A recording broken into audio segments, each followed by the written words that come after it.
찬송가 390장.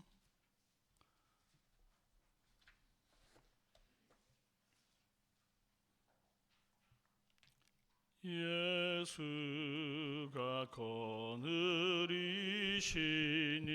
즐겁고 평안하구나. 주야의 자고 깨는 건 예수가 거느리시네. 주 날 항상 돌보시고 날 친히 거느리시네. 주 날 항상 돌보시고 날 친히 거느리시네. 때때로 괴로움 당하며 때때로 기쁨 누리네. 풍파 중에 지키시고 평안히 인도하시네. 주 날 항상 돌보시고 날 친히 거느리시네. 주 날 항상 돌보시고 날 친히 거느리시네. 예, 주의 손을 붙잡고 천국에 올라가겠네. 괴로우나 즐거우나 예수가 거느리시네. 주 날 항상 돌보시고 날 친히 거느리시네. 주 날 항상 돌보시고 날 친히 거느리시네. 이 세상 이별할 때에 마귀의 권세 이기네. 천국에 가는 그 길도 예수가 거느리시네. 주 날 항상 돌보시고 날 친히 거느리시네. 주 날 항상 돌보시고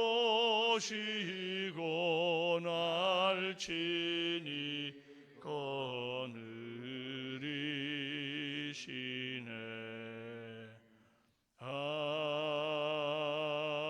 아멘. 신앙 고백드립니다. 나는 전능하신 아버지 하나님 천지의 창조주를 믿습니다. 나는 그의 유일하신 아들 우리 주 예수 그리스도를 믿습니다. 그는 성령으로 잉태되어 동정녀 마리아에게서 나시고 본디오 빌라도에게 고난을 받아 십자가에 못 박혀 죽으시고 장사된 지 사흘 만에 죽은 자 가운데서 다시 살아나셨으며 하늘에 오르시어 전능하신 아버지 하나님 우편에 앉아 계시다가 거기로부터 살아있는 자와 죽은 자를 심판하러 오십니다. 나는 성령을 믿으며 거룩한 공교회와 성도의 교제와 죄를 용서받는 것과 몸의 부활과 영생을 믿습니다. 아멘. 오늘은 신명기 22장 1절에서 12절 말씀입니다.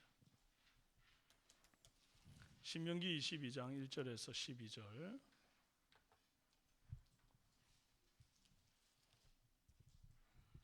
교독합니다.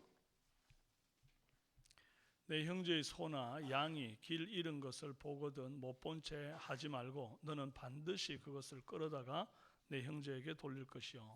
네 형제가 내게서 멀거나 또는 네가 그를 알지 못하거든 그 짐승을 내 집으로 끌고 가서 네 형제가 찾기까지 내게 두었다가 그에게 돌려줄지니 낙이라도 그리하고 의복이라도 그리하고 형제가 잃어버린 어떤 것이든지 네가 얻거든 다 그리하고 못 본 채 하지 말 것이며 네 형제의 낙이나 소가 길에 넘어진 것을 보거든 못 본 채 하지 말고 너는 반드시 형제를 도와 그것들을 일으킬지니라. 여자는 남자의 의복을 입지 말 것이요 남자는 여자의 의복을 입지 말 것이라. 이같이 하는 자는 내 하나님 여호와께 가증한 자이니라. 길을 가다가 나무에나 땅에 있는 새 보금자리에 새 새끼나 알이 있고 어미새가 그의 새끼나 알을 품은 것을 보거든 그 어미새와 새끼를 아울러 취하지 말고 어미는 반드시 놓아줄 것이요 새끼는 취하여도 되나니 그리하면 네가 복을 누리고 장수하리라. 내가 새 집을 지을 때 지붕에 난간을 만들어 사람이 떨어지지 않게 하라. 그 피가 내 집에 돌아갈까 하노라. 내 포도원에 두 종자를 섞어 뿌리지 말라. 그리하면 내가 뿌린 씨의 열매와 포도원의 소산을 다 빼앗길까 하노라. 너는 소와 나귀를 나귀를 결의하여 갈지 갈지 말며 계속해서 함께 읽읍시다. 양털과 양털과 배실로 배실로 섞어 짠 것을 입지 말지니라. 너희는 너희가 입은 겉옷의 내 귀에 술을 만들지니라. 아멘. 네, 오늘은 못 본 채 하지 말고라는 제목으로 함께 은혜 나눕니다. 하나님은 애굽의 법 아래에서 노예로 400년을 살아온 이스라엘 백성들에게 이제 하나님의 법을 가르칩니다. 이스라엘은 그 어떤 나라와도 차별된 하나님을 왕으로 모신 백성이고 또 하나님의 법을 준행하는 독립국가여야 하기 때문이에요. 모세를 통해 십계명을 줬어도 그것은 큰 대원리, 대원칙을 알려주는 것이에요. 그렇기 때문에 이제 상황에 따른 적절한 법 시행 이런 게 어렵습니다. 구체적인 판례에 따른 작은 법들이 있어야지 그래야지 이럴 때는 어떻게 해 저럴 때는 어떻게 해 하는 어떤 상황에 따라서 하나님의 법을 제대로 또 시행할 수가 있는 거죠. 그래서 무슨 법이든 제1조 다음에 1항, 2항, 3항 뭐 이러면서 디테일이 또 있지 않습니까? 주님은 살인에 관한 법 그리고 부지중 살인에 관한 법, 범인을 알 수 없는 살인 사건, 또 여자 포로를 아내로 삼을 때의 법, 장자의 권리, 폐역한 아들에 관한 법, 사형수에 관한 법 등 다양한 법을 알려주셨습니다. 저기 목사님 죄송한데 물 좀 주십시오. 아무 이상이 없는데 갑자기 목이 드라이해가지고 그냥 칵 막히네요. 예, 말이 안 나옵니다. 제가 지금 요즘 봄 기운이 좀 있어가지고 그런 것 같아요. 자, 계속해서 봅시다. 그래서 이제 다양한 이 판례와 법들이 이렇게 생겼어요. 오늘은 이웃의 재산에 관한 법과 그 밖에 몇몇 법들을 좀 알려주십니다. 잘 보면 이 하나님의 법에는 인의 예지를 두루 갖춘 법이고 윤리적으로나 도덕적으로 이제 흠이 없는 법이고 자비와 사랑의 법입니다. 이 하나님의 법대로 행하기만 한다 그러면 그 나라 백성은 분명히 행복한 삶을 살 수 있습니다. 문제는 이 법은 좋은데 사람의 심성이 그만큼 따라주지를 못한다는 거예요. 하나님의 법이 너무 고상하기 때문에 이 사람의 죄악된 본성으로 그걸 시행하기가 참 쉽지 않더라. 이웃의 재산에 관한 규정이 1절에서 이제 4절까지입니다. 내 형제의 소나 양이 길을 잃은 것을 보거든 못 본 채 하지 말고 너는 반드시 끌어다가 내 형제에게 돌릴 것이요. 내 형제가 멀리 살거나 그가 누군지를 알지 못하면 주인이 찾으러 올 때까지 내게 두었다가 그에게 돌려주라. 낙이라도 그리하고 의복이라도 그리하고 형제가 잃어버린 어떤 것이든지 네가 다 그리해라. 아니 솔직히 알지도 못하는 사람의 소를 위해서 내가 그렇게까지 해야 된다는 거, 이 공감이 잘 됩니까? 쉽지가 않아요. 굉장히 부담스러운 일이거든요. 근데 이제 이 법의 핵심이 뭔가 하니까 역지사지 해보면 되는 거예요. 내가 소를 잃어버려서 애타게 찾고 있는데,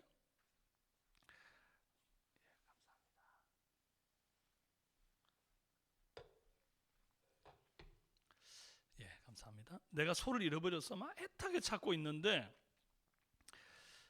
막상 딱 찾았을 때 너무 이제 아무도 내 잃어버린 소를 방치해 둔 덕에 뭐 이제 상태가 아주 안 좋아져 있다든지 막 짐승들에게 찢겨 죽어가고 있다든지 굶어가지고 이게 너무 안 좋은 상태에 있다든지 그러면 얼마나 가슴이 아프겠어요. 근데 누가 만약에 내 소를 보호해가지고 물도 먹이고 막 여물도 먹이고 건강하게 보살피고 있다가 찾으러 왔을 때 돌려주면 야, 얼마나 감사하겠어요. 주님의 법은 이런 법이죠. 신약 시대에도 같은 맥락의 말씀을 예수님 하셨잖아요. 누가복음 6장 31절에 너희가 남에게 대접받고 싶은 대로 그대로 남을 대접해라. 그런데 이런 법이 이제 시대마다 나라마다 조금씩 다르게 좀 적용되어야 하는 부분이 있기도 합니다. 어찌됐든 맥락은 그것입니다. 내가 받고 싶은 대로, 대접받고 싶은 대로 너도 남에게 하라. 그 남의 소유에 대해서도 그렇다는 것입니다. 그 4절 말씀에 내 형제의 낙이나 소가 길에 넘어진 것을 보거든 못 본 채 하지 말고 너는 반드시 형제를 도와 그것을 일으켜라 그래요. 이 말씀은 예수님이 누가 내 이웃입니까? 라고 묻는 율법 교사한테 이 강도 만난 자의 이웃 선한 사마리아인의 비유를 들려주신 것이 생각이 납니다. 여러분 소가 넘어진 것도 못 본 채 말고 반드시 형제를 도와 그것을 일으키라 했는데 사람이 강도 만난 사람 넘어져 있는데 못 본 채 하고 그냥 지나간다는 거 이거 결코 해서 안 될 행동이겠죠. 제가 얼마 전에 유튜브를 보니까 도로에 맥주병을 싣고 달리는 차가 확 넘어져 가지고 이 도로 바닥에 막 맥주병이 다 끼어져 가지고 낭자한 거예요. 근데 이제 놀라운 것은 길 가던 사람들이 다 그 장면을 보고는 거기에 와가지고 그게 참 유리들이 막 흩어져 있으니까 얼마나 위험합니까? 그런데 근처에 살던 무슨 뭐 카페 직원이 쓰레바지하고 빗자루를 들고 나오고 또 길 가던 사람들이 가방을 내려놓고 주섬주섬 하나씩 주워다 나르고 뭐 이러면서 수십 명이 달라붙더니 경찰이 오기 전에 다 해결을 해버리는 거예요. 그러고 난 다음에 경찰이 출동하니까 이미 다 끝났어요. 이야, 참 그거 보면서 참 이런 어떤 그 이웃의 어려움을 외면하지 않는 모습, 이런 것이 참 아름다운 일이고 이런 것이 어떤 의미에서 법보다 더 위대한 양심의 어떤 법이고 그것을 하나님이 우리에게 주신 아름다운 어떤 그런 선한 법이구나 이런 것들을 깨닫게 됩니다. 주님은 우리에게 이웃을 위해 이런 착한 일들을 좀 하라 하는 것이에요. 이웃의 소가 넘어져 있을 때 그럼 외면하지 말고 일으켜줘라. 뭐 요즘 소 없잖아요. 누가 뭐 지나가다가 무거운 거 들고 있을 때 그거 하나 좀 같이 좀 들어주는 거, 누가 공경에 처해졌을 때 그 공경을 좀 위기를 벗어날 수 있도록 좀 도와주는 거, 뭐 이런 것이 참 중요하겠다 하는 것입니다. 저와 여러분의 여러분이 이웃의 재산을 내 재산처럼 좀 아껴주고 위험에 처한 사람을 도와줄 때에 이게 주님의 법을 성취하는 일입니다. 뭐 하나님의 법, 하나님의 나라가 이 땅에 오게 하는 게 거창한 일이 아니라는 거예요. 5절에 여자는 남자의 의복을 입지 말고 남자는 여자의 의복을 입지 마라. 이 같은 것이 여호와께 가증하다 이렇게 말합니다. 하나님은 남자와 여자를 좀 구분하여 지으셨다는 것을 분명히 우리에게 다시 말씀하시죠. 그리고 각자에게는 각자의 역할이 있습니다. 남자는 남자와 여자는 여자와 육체적으로 이렇게 분명히 구분되어도 있고, 또 그렇게 또 남자는 여자와 결혼하여 살고, 여자는 남자와 또 결혼하여 살도록 하나님이 구분해 놓으셨거든요. 근데 구약 시대에도 이 동성애자들이 있었단 말이에요. 근데 당시에는 성전환 수술이나 호르몬 요법 이런 게 없었기 때문에 성전환의 시도가 다 복장 도착증이라는 것으로 나타났다는 겁니다. 그래서 남녀간 의복이나 헤어스타일 바꾸는 것으로 자신의 정체성을 바꾸어 드러내는 것입니다. 태어나 보니까 나는 다른 남자들보다 좀 더 골격이 좀 남다르고, 자꾸 목소리도 여성스럽고, 남자인데 목소리가 여성스럽고, 그렇다고 해서 자꾸 이제 여성스러워지는 쪽으로 스스로를 이렇게 치장해 가는 것이죠. 옷도 여자 옷 입고 막 이렇게. 하나님은 그런 거를 가증스럽다 이렇게 본단 말이에요. 하나님은 복장 도착을 통한 트랜스젠더리즘을 금하고 계시다 하는 것을 우리는 분명히 말씀을 통해 보는 것입니다. 6절 말씀에 길을 가다가 나무에나 땅에 있는 새의 보금자리에 새 새끼나 알이 있고 어미새가 그의 새끼나 알을 품는 것을 보거든 그 어미새와 새끼를 아울러 취하지 말고 어미는 반드시 놓아줄 것이요 새끼는 취하여도 되나니 그래야면 내가 복을 누리고 장수하겠다. 여러분 보통 닭을 키우는 이유가 있습니다. 물론 닭 잡아 먹으려고도 그러는 거 있겠지만, 주로 닭 키우시는 분들은 뭐 때문에 키워요? 알 먹으려고 키우잖아요. 닭의 알을 먹고자 하면 닭을 잡아야 돼요, 말아야 돼요? 안 잡아야 되는 겁니다. 닭을 잘 보호하고 키워야 알을 계속해서 먹을 것 아닙니까? 그래서 어미새는 얼마든지 두면은 다시 알을 낳기도 하고 새끼를 품을 수도 있으니까 알을 낳고 내가 발견해서 먹으면 뭐 좋은 것이고, 또 그 새끼가 자라가지고 또 종을 계속 번식하고 성장시키면 또 그 새끼가 자라 또 나중에 알을 놓을 테니까 사람은 지속적으로 공급받고 자연은 계속해서 보존되고 이제 이렇게 되는 공생과 공존을 하나님이 말씀하시는 거예요. 그렇게 하면 하나님께서 내게 복을 주고 네가 장수하겠다. 그러면서 이제 그런 어떤 청지기다운 삶, 나만 잘 먹고 잘 살면 되는 것이 아니라 심지어 작은 새 한 마리까지도 좀 살피는 그런 삶에 대해서 하나님께서 상을 주겠다. 그리 말씀하셨다는 거죠. 그래서 이 땅에 하나님 나라의 질서를 세운다는 것은 이 참 보기보다 쉬운 일이고 가까이에 있는 일이다. 심지어 동물 하나도 함부로 대하지 않는 그 속에 하나님의 법이 있고 하나님의 질서가 있고 하나님의 나라가 있다는 것을 꼭 기억하시기 바라요. 8절 네가 새 집을 지을 때 지붕에 난간을 만들어 사람이 떨어지지 않게 해라. 디자인보다는 안전이라는 말씀 아닙니까? 항상 뭐든지 안전을 우선시하는 것이 중요하다. 주님이 주신 법 속에 담긴 이 사랑과 인애의 중심을 우리가 좀 깨닫기를 원하는 것입니다. 하나님은 참 어쩜 이렇게 합리적인 말씀을 우리에게 주십니까? 우리가 미처 이렇게 디자인만 생각해서 예쁘게 짓는 것만 생각하다가 누군가가 그 난간에서 떨어져 죽게 되면 결국 그 피를 누구에게 찾겠어요? 그 집을 예쁘게만 생각하고 안전을 고려하지 않은 그 사람에게서 하나님이 피값을 찾게 된다는 거예요. 그러니 그러하지 않도록 잘 안전 중심으로 지어라. 참 우리 안에 이 하나님께서 하나님의 법을 이렇게 세워가는 겁니다.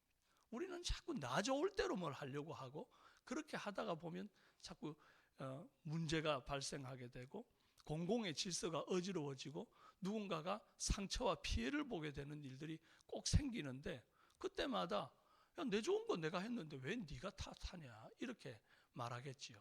그러나 내 좋은 것이 결국 공동체에도 유익이 되어야 하는데 결국 나 좋은 거 하다가 결국 그것이 전체 공동체에 덕을 끼치지 못하게 된다 그러면 그것은 하나님께서 기뻐하는 법이 아니다 하는 것입니다. 그래서 오늘 우리가 주님 주신 법 속에 있는 이 귀한 공동체를 유지하고 또 존속하고 계속해서 발전시켜 나가는 그 하나님의 법, 그것이 결국 나에게도 좋은 그 법을 우리가 잘 깨달아서 오늘 우리 하루의 삶 가운데서 이런 어떤 디테일을 좀 실천해가는 그런 은혜가 있기를 주님의 이름으로 축원합니다. 함께 한번 기도하겠습니다. 존귀하신 하나님 아버지, 참으로 하나님의 법이 이처럼 아름답고 이처럼 공동체를 위하고 또 그 위한 것이 나를 위한 것인 것을 하나님 알게 하시니 감사합니다. 우리는 참 당장에 내 눈앞에 보이는 이익이 늘 앞서고 그걸 위해서 아등바등 살다 보니 하나님께서 이처럼 배려하시고 이처럼 사랑하시고 이처럼 살피시는 이 법을 우리가 깨닫지 못하고 그렇게 살 때가 많이 있습니다. 오늘 하루를 살 때 하나님이여 나만 보지 말고 남의 소유에 관심을 갖고 그 남의 어떤 소유를 잃어버린 자의 마음도 좀 헤아릴 줄 알아서 그것들을 살피기도 하고 또한 짐승을 한 번씩 돌아보아 우리 주위에 있는 것들을 좀 돌아볼 수 있는 마음도 갖고 아버지 하나님 우리가 참 하나님 나라를 멀리서 찾지 말며 내 삶의 가까운 곳에서 주님 나라와 주님의 법을 실천하는 그런 은혜가 있게 하여 주옵소서. 오늘 하루도 직장 속에서 살아가며 참 분투하실 우리 사랑하는 삼성의 성도들을 위로하시고 그들이 정말 기도하며 하나님 말씀 붙들며 하루를 승리할 수 있도록 성령의 큰 은혜로 동행하여 주시기를 간절히 원합니다. 질병 고통 가운데 있는 이들을 일으켜 주옵소서. 믿고 감사드리옵고 예수님의 이름으로 기도합니다. 아멘. 주님 가르쳐 주신 기도합니다. 하늘에 계신 우리 아버지, 아버지의 이름을 거룩하게 하시며 아버지의 나라가 오게 하시며 아버지의 뜻이 하늘에서와 같이 땅에서도 이루어지게 하소서. 오늘 우리에게 일용할 양식을 주시고 우리가 우리에게 잘못한 사람을 용서하여 준 것 같이 우리 죄를 용서하여 주시고 우리를 시험에 빠지지 않게 하시고 악에서 구하소서. 나라와 권능과 영광이 아버지 것입니다. 아멘. 네, 오늘 우리 금요일 함께 드리는 기도 올려드리겠습니다. 우리 전 성도가 주일 성수하고 예배를 통해서 하나님의 임재를 경험하도록 위해서 기도해 주시고 또 예배를 인도하는 사역자, 찬양대, 봉사자들 즐거이 헌신하는 주일이 되도록 또 매주 등록하는 인원이 많아지고 새가족들이 성장하고 구역과 기관 목장에 잘 정착되도록 여러분 기도해 주시기를 바라고요. 수험생과 취업준비생, 군복무와 타지에 있는 자녀들 건강을 위해서 미취학 아동들과 영아들에게 건강과 지혜 주시도록 결혼 정년기에 있는 청년들 믿음의 배우자 허락하여 달라고 또 자녀를 원하는 가정의 태문이 활짝 열리도록 여러분 위해서 기도해 주십시오. 특별히 오늘 금요 찬양 기도회가 있는 날인데 이 금요 찬양 기도회에 나와서 우리의 컬컬한 가슴 활짝 열고 하나님 앞에 정말 기도로 적군의 담을 뛰어넘듯이 그렇게 정말 성도들이 함께 모여 합심하여 기도하는 귀한 밤이 되도록 여러분 기도해 주시길 바랍니다. 주여 한번 부르시고 기도하시다가 자유롭게 돌아가시겠습니다. 기도합니다. 주여